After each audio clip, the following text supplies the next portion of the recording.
नमस्कार. आज पत्रकारांशी संवाद साधण्याचं कारण म्हणजे आमच्या माकणे गावच्या ग्रामपंचायतमध्ये सरपंच तसेच माजी उपसरपंच ह्यांनी केलेल्या ग्रामपंचायतमध्ये ग्रामपंचायत तसेच दत्त मंदिर यामध्ये केलेला भ्रष्टाचार, ग्रामपंचायतची फसवणूक, लोकांची फसवणूक हे ग्रामस्थांची फसवणूक हे मुख्य कारण आहे. मॅडम, याच्यापूर्वी पण आपण एक न्यूज केलं होतं. दत्त मंदिर मध्ये मोठा घोळ झालाय असं आपण उघडीस आणलं होतं ग्रामपंचायत. त्यावर काय बोलाल? त्याचं काय झालं, काय निकाल आलाय? आता तेच जी केस आपली धर्मादाय आयुक्ताकडे चालू होती त्या केसमध्ये जी हे माजी उपसरपंच आहेत, जे ट्रस्टीजोर आहेत, खजिनदार आहेत, ह्यांच्यावर 32 लाखाची वसुली लागली आणि ही ट्रस्ट खोटी आहे अशी जाहीरपणे तिथून पुरावा आलेला आहे आणि त्याचा धर्मादाय आयुक्ताकडून आम्हाला न्याय भेटलेला आहे. 32 लाखाची वसुली आलेली आहे, पण आम्हाला 32 लाखाचीच वसुली नको आहे, कारण हा घोळ 90 लाखाचा ते 1 कोटीपर्यंतचा आहे. म्हणून पुढच्या कारवाया पण चालू आहेत. तशीच ही ट्रस्ट कॅन्सल झालेली आहे आणि ग्रामपंचायत आता नवीन ट्रस्ट तयार करेल. त्याच्यासाठी गावसभा घेण्यात येईल आणि मार्गदर्शनासाठी ही धर्मादायाकडे पुन्हा हे केलेलं आहे, त्याच्यासाठी सादर केलेलं आहे. आता नवीन घोळ काय, नवीन काय इथे फ्रॉड झालाय, काय फोर्जरी झाली, काय झालंय? आता काय झालं माहिती का, 2 वर्षापूर्वी प्रमोद शेलार यांनी माजी उपसरपंच दिलीप तरे यांच्या पक्षामध्ये प्रवेश केला आणि प्रवेश करताच याने भ्रष्टाचाराला सुरुवात केली. याने पहिलाच एक सुरुवात कशी केली तर आमच्या हे बघा, ही NOC आहे, ही 150 ते 200 एकरची NOC आहे, पण ही NOC ग्रामसभेने कॅन्सल केलेली होती, नकार दिलेलं होते याचं. पण ह्या किंवा मासिक मीटिंगमध्ये पण कॅन्सल झालेला होता. ह्याने कोणाचेही सदस्य किंवा कोणाची विचारपूस न करता ह्याने स्वतः ही NOC विकासकाला नेऊन दिली. ह्याला हा अधिकार कोणी दिला? आणि स्वतः जाऊन नेऊन दिली. ह्याला कोणी अधिकार दिला? आणि ह्या विकासावर एवढं प्रेम काय याचं आहे? कारण आमचं निदर्शन असं आलं आहे की ह्याच्या अकाउंटमध्ये विकासाकडून पैसे गेलेले आहेत आणि मग जर विकास घरपट्टी लावण्यासाठी जर याच्यात अकाउंटमध्ये पैसे जातात तर मग आज 150 एकरच्या NOC बद्दल याच्या अकाउंटमध्ये काय गेलं असेल, ह्यांनी काही घेतलंच नसेल, अशीच NOC तर देऊ शकत नाही ना. एवढं विकासकांवर याचं प्रेम का गेलेलं आहे? कारण आमच्या ग्रामपंचायतीमध्ये असे काही ठराव झालेले आहेत की एक देणगी स्वरूपात काही ना काही घेत असतात आणि ह्या विकासकाला काहीच देणगी आलेली नाही आणि 150 ते 200 एकर NOC हा कसा काय देऊ शकतो? आणि ती पण ग्रामसभेचा ठराव न घेता आणि स्वतः नेऊन दिले. हा अधिकार ह्याला कोणी दिला? हा माझा प्रश्न आहे. आपल्या बोलण्यानुसार ग्रामसभा जी आहे ती ह्या प्रस्तावाच्या विरुद्ध होती. तसं माझी व्हिडिओ पण आहे, तर मी त्याच्यात बोललेले आहे का ही कॅन्सल करण्यात येऊ, याच्यासाठी आपण एक समिती नेमूया आणि त्या प्रकारे समिती कसं ठरवेल त्यानुसार विकासकांना आपण NOC द्यायची किंवा जरी दिली तरी त्या लोकांकडून देणग्या घेतल्या जातात. असं काही विकासकांनी आम्हाला स्टेजसाठी मदत केलेली आहे. मग ह्या विकासकांनी का नाही काही दिलं? मग ह्याच्यात फायदा कोणाचा झालेला आहे? सरपंचाने स्वतःचे खिशे भरलेले आहेत आणि हे स्पष्टच आहे आणि ह्याचा पाठपुरावा आम्ही केलेला आहे. तसंच त्याने काय केलं, आणखीन एक मोठा घोळ केलेला आहे. ही एक NOC आहे, ही 2020 मध्ये गेलेली आहे, पण ह्याने काय केलं, ह्याचा ठराव आता 2023ला दिलेला आहे. तेही कोणताही ग्रामसभेचा ठराव नाही किंवा मासिक सभेचा ठराव नाही, कोणत्याही सदस्याला विचारलं नाही. हा स्वतःहून हा काय मालक आहे का? हा मालक आहे का? हा गाव विकून काढेल आणि ह्याला हे अधिकार कोणी दिले? ह्याला हा कुठलाही अधिकार नाही मिळेल जोपर्यंत ग्रामसभा ठरवत नाही किंवा मासिक सभा ठरवत नाही. ह्याने कोणालाही न विचारता आणि तसं त्याने कबूल पण केलं. मी विचारलं पण, सर्व सदस्यांना विचारलं का तुम्हाला हे कोणाला माहिती आहे का? सगळ्यांनी नाकारलं, आम्हाला काहीच माहिती नाही. म्हणजे हे कृत्य कोणी केले? एकट्या सरपंचाने केले. हा स्वतःला गावाचा मालक समजतो. हा मालक नाही, हा सेवक आहे, हे याने जाणलं पाहिजे. त्याच्यातच मला थोडंसं म्हणजे त्याच्यावर डाऊटच होतं, म्हणून मी एक RTI टाकला. या RTI मध्ये असं निदर्शनास आलं, हा तर मोठा घोळ आहे, ह्याच्यापेक्षा मोठा घोळ आहे. कारण हे बघा, ह्या घरपट्ट्या आहेत, ह्याची वसुली कोण करतं? एक तर सचिव करतो किंवा आमचा कर्मचारी असतो, वसुली कर्मचारी असतो. ह्याच्याशिवाय कोणालाही अधिकार नाही मिळत. ह्या सरपंचाने स्वतः ह्या घरपट्ट्या साईन करून स्वतःच्या साईनने घरपट्ट्या दिलेत आणि त्या पण डुप्लिकेट पावत्या कस्टमरला दिलेल्या आहेत. आणि आमच्या ग्रामपंचायतची पावती ही छापील असते, ही ह्या प्रकारची आहे. ह्याने काय केलं? स्वतःची साईन करून, हा स्वतःची, हे बघा प्रमोद शेलार, याला अधिकार नाही मिळत. हा सरपंच म्हणजे सही केल्या म्हणजे सरपंचाने कुठे जाऊन वसुली केली की काय? वसुली केली, हा हे असंच आहे ना. सरपंचाने स्वतः वसुली केल्याशिवाय हे असे डुप्लिकेट पावत्यांनी कसं काय जाईल? आणि आमचं कर्मचारी आहे ना, वसुली कर्मचारी, त्याने दिलं पाहिजे होतं ना.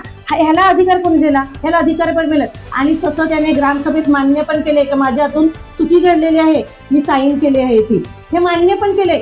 मग ह्या व्यक्तीला शिक्षा झाली पाहिजे की नाही? ह्याला पदावर राहण्याचा अधिकार कोणता आहे? आणि लवकरात लवकर याचं पद निघालं पाहिजे. ऍक्च्युली काय माहितीये, हा गावाला विकून खाईल म्हणजे काय माहितीये का? आमच्या ग्रामपंचायतमध्ये गेल्या वर्षभरात 1000च्या वर घरपट्टे बसलेले आहेत. आमचे विकासक आहेत, काही विकासकांचे नियम अटी आहेत, प्रत्येक गावाच्या असतात त्या, असं काही नाही का आमच्याच गावाचे आहेत असं काही नाही. प्रत्येक गावाचे ग्रामसभेचे ठराव असतात, काही देणग्या स्वरूपात ग्रामसभा ठरवत असते. मग आमच्या ग्रामपंचायतला जवळजवळ 1000 घरपट्टे या वर्षाला बसलेले आहेत. ह्याने देणगी स्वरूपाचं तर जाऊ द्याच, देणगी तर जमाच नाही, काहीच नाही देणगी जमा केलेली, म्हणजे एकही पैसा देणगीच्या स्वरूपात नाही.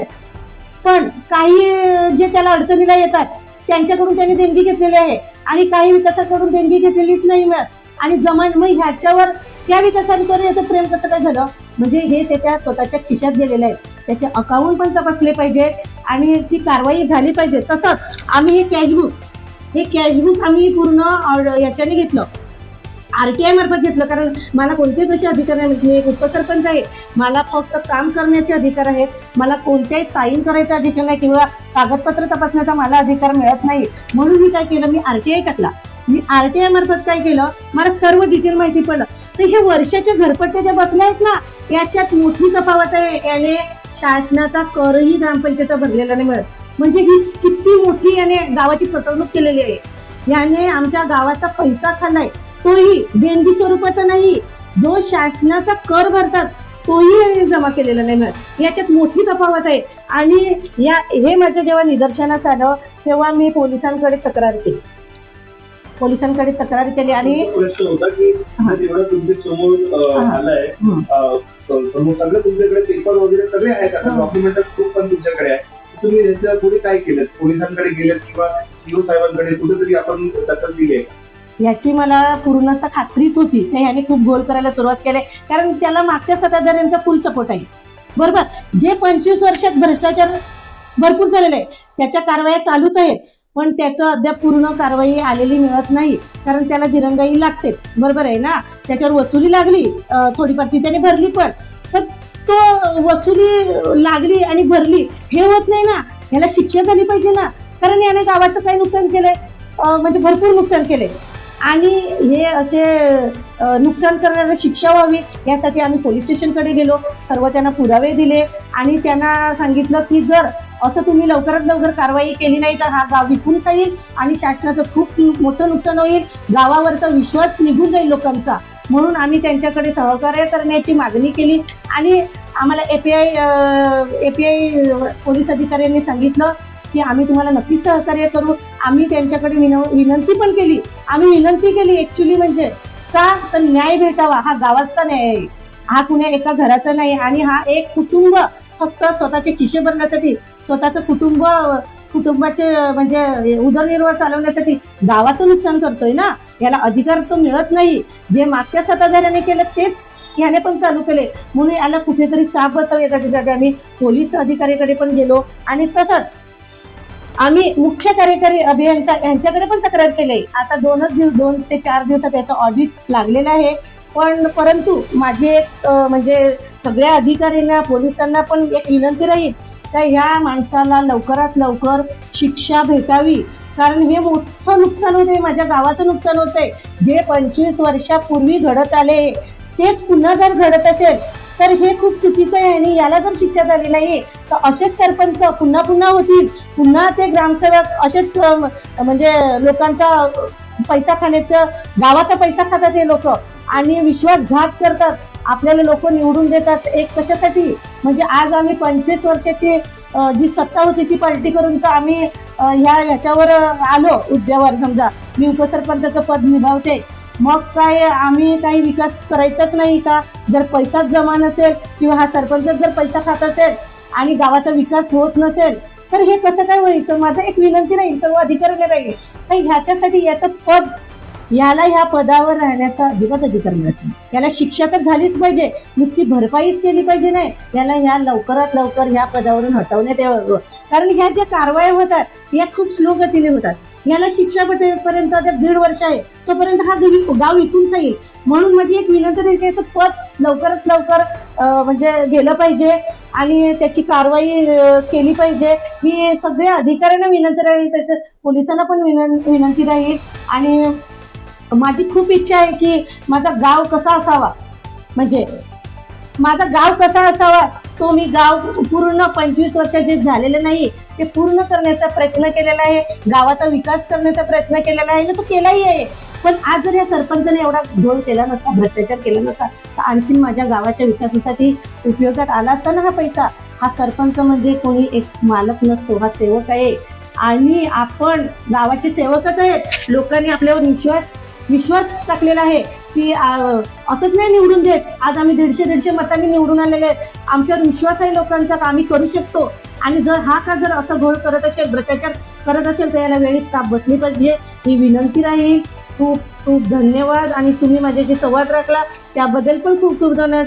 आणि तुमच्या मार्फत हे सगळ्यांपर्यंत पोहोचलं पाहिजे का हे सरपंच किंवा ग्रामसेवक हे काय करतात याच्यावर प्रत्येक गावकऱ्यांनी पण नजर ठेवली पाहिजे. गावातील ग्रामसभा ह्या व्यवस्थित झाल्या पाहिजे.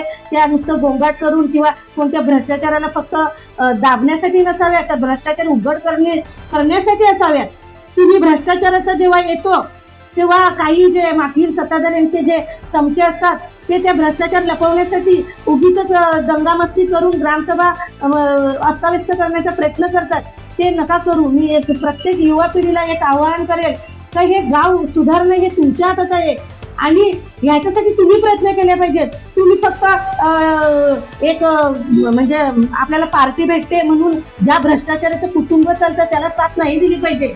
म्हणजे हे एवढीच माझी विनंती राहील सगळ्या युवा पिढीला पण का आपण गावासाठी सगळ्यांनी एकत्र आल्या पाहिजे विकासासाठी. आणि अशा भ्रष्टाचारांना, अशा सरपंचांना शिक्षा ही झालीच पाहिजे आणि त्याला पदावरून हटवलंच पाहिजे. आणि तसं त्याने फुल ग्रामसभात मान्य केले का माझ्याकडून चुकी झालेली आहे म्हणून याला पदावर राहण्याचा हा असक्षम सरपंच आहे, 1 नंबरचा असक्षम सरपंच आहे, याला त्वरित पदावरून ठेवलं पाहिजे. धन्यवाद. जय